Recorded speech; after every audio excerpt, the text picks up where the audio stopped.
નમસ્કાર મિત્રો, આજનું રાશિફળ આજે 4 જાન્યુઆરી આજના આ ગુરુવારના દિવસે 5 રાશિના જાતકોને મળવાનો છે ધન લાભ. જાણો તમારી રાશિ. જ્યોતિષમાં રાશિફળનું વિશેષ મહત્વ છે. રાશિફળ મુજબ આજે કેટલીક રાશિઓને ભાગ્યનો સાથ મળશે, જ્યારે કેટલીક રાશિઓને પરિવારનો સાથ મળશે, પરંતુ કેટલાક લોકોને નુકસાન પણ થઈ શકે છે. પહેલી રાશિ છે મેષ રાશિ. વ્યવસાયમાં આજનો દિવસ તમારા માટે સારો રહેશે, પરંતુ કોઈ પણ કામમાં કોઈ અજાણ્યા વ્યક્તિ પર વિશ્વાસ ન કરો, નહીં તો તે તમારી સાથે છેતરપિંડી કરી શકે છે. આજે તમારી ઘર, મકાન, દુકાન વગેરે ખરીદવાની ઈચ્છા પૂરી થઈ શકે છે. પરિવારના સભ્યો સાથે કોઈ ધાર્મિક કાર્યક્રમમાં જઈ શકો છો. તમને પરિવારના સભ્યોનો સંપૂર્ણ સહયોગ મળશે. કામ પર તમને કોઈ છેતરશે, પરંતુ તમારે તેમની યુક્તિઓ સમજવી પડશે. જો તમારું કોઈ કામ લાંબા સમયથી પેન્ડિંગ હતું તો તે પૂરું થઈ શકે છે. આવનારી બીજી રાશિ છે વૃષભ રાશિ. આજનો દિવસ તમારા માટે ખળભળાટથી ભરેલો રહેશે. તમે તમારી આર્થિક સ્થિતિને લઈને ચિંતિત રહેશો. તમે તેને મજબૂત કરવા માટે તમારા કેટલાક પ્રયાસો કરી શકો છો, પરંતુ તમારે કોઈ પણ વિવાદથી દૂર રહેવું જોઈએ, નહીં તો તે કાયદેસર બની શકે છે. તમારો કોઈ મિત્ર તેની મીઠી વાતોથી તમને લલચાવવાનો પ્રયત્ન કરી શકે છે, તેથી તેની સલાહ મુજબ કોઈ મોટું રોકાણ ન કરો. કાર્યસ્થળ પર અધિકારીઓની સામે તમારી કોઈ ભૂલ આવી શકે છે, જેના કારણે તમારું પ્રમોશન પણ અટકી શકે છે. આવનારી ત્રીજી રાશિ છે મિથુન રાશિ. આજનો દિવસ તમારા માટે સારી સંપત્તિનો સંકેત આપી રહ્યો છે. પ્રોપર્ટી ખરીદવાની તમારી ઈચ્છા પૂરી થશે.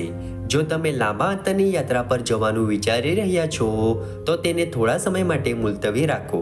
જો તમે પરિવારમાં કોઈને કોઈ સલાહ આપો છો તો તે ચોક્કસપણે તેનો અમલ કરશે. તમારા કાર્યસ્થળમાં તમને પ્રમોશન મળવાની સંભાવના જણાય છે. તમે લાંબા સમય પછી કોઈ જૂના મિત્રને મળશો. લગ્ન જીવનમાં આવતા અવરોધો પણ દૂર થશે. રોજગારી શોધી રહેલા લોકોની રાહ સમાપ્ત થશે, કારણ કે તેમને સારી તક મળી શકે છે. આવનારી ચોથી રાશિ છે કર્ક રાશિ. ભાગીદારીમાં કેટલાક કામ કરવા માટે આજનો દિવસ તમારા માટે સારો રહેશે, પરંતુ તમારા જીવનસાથી દ્વારા કરવામાં આવેલા કોઈ પણ કામ તમારા માટે માથાનો દુખાવો બની શકે છે. તમે પિકનિક વગેરે પર જવાની યોજના બનાવી શકો છો. તમારે તમારી ભૂતકાળની કેટલીક ભૂલોમાંથી પાઠ શીખવો પડશે. કાર્યસ્થળ પર ચાલી રહેલી સમસ્યાઓને અવગણશો નહીં. તમારું વાહન અચાનક બગડવાને કારણે તમારા ખર્ચમાં વધારો થઈ શકે છે. બેન્કિંગ ક્ષેત્રમાં કામ કરતા લોકો બચત યોજનાઓ પર સંપૂર્ણ ધ્યાન આપશે, અને તમારે કોઈની પાસેથી પૈસા ઉધાર લેવાનું ટાળવું જોઈએ. આવનારી પાંચમી રાશિ છે સિંહ રાશિ. આજનો દિવસ તમારા માટે ધાર્મિક યાત્રા પર જવાનો રહેશે. પરિવારમાં કેટલાક લગ્ન સમારંભ, નામકરણ વગેરે થવાની સંભાવના છે. તમે તમારા મિત્રો સાથે તમારા દિલની ઈચ્છા વિશે વાત કરી શકો છો. કોઈ પણ કાયદાકીય મામલામાં તમારે સાવધાન રહેવાની જરૂર છે. તમે કોઈની પાસેથી વાહનની માંગણી કરીને વાહન ચલાવશો નહીં તો અકસ્માત થવાની સંભાવના છે. તમારે કોઈની પાસેથી પૈસા ઉધાર લેવાનું ટાળવું જોઈએ, નહીં તો તમને તેને ચૂકવવામાં મુશ્કેલી પડશે. તમારે તમારા બાળકોની કંપની પર વિશેષ ધ્યાન આપવું પડશે, નહીં તો તેઓ કોઈ ગેરરીતિ તરફ આગળ વધી શકે છે. આવનારી છઠ્ઠી રાશિ છે કન્યા રાશિ. આજનો દિવસ તમારા માટે સામાન્ય રહેવાનો છે. તમારે તમારી સ્વાસ્થ્ય સમસ્યાઓની અવગણના ન કરવી જોઈએ.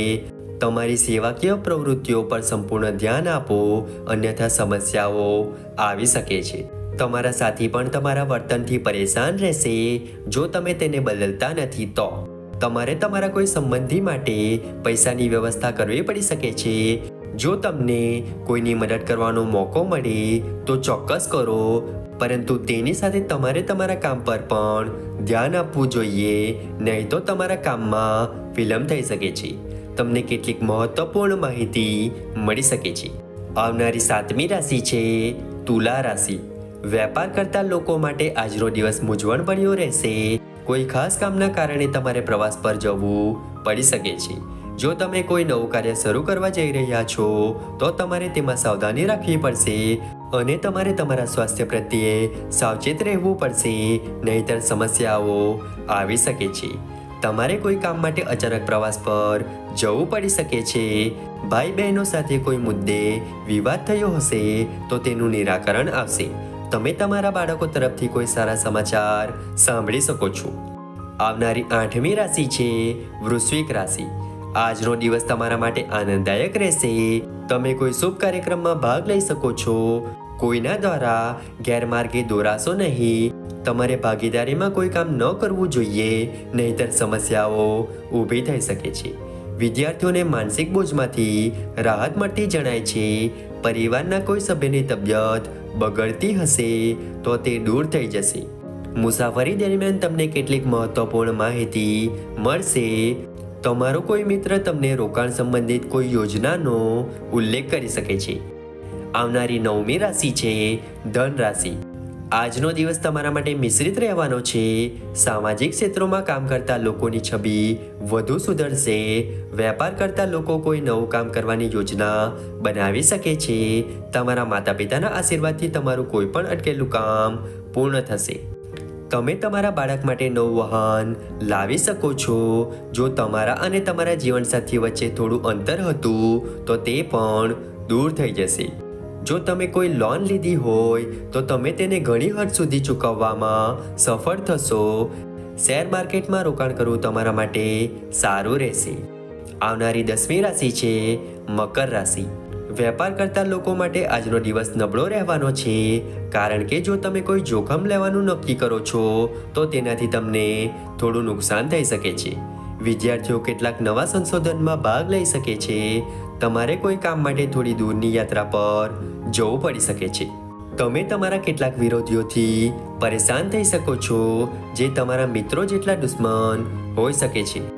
તમે નાના બાળકો સાથે આનંદમાં થોડો સમય પસાર કરશો, જેના કારણે તમારી ચિંતાઓ પણ ઓછી થશે. આવનારી 11મી રાશિ છે કુંભ રાશિ.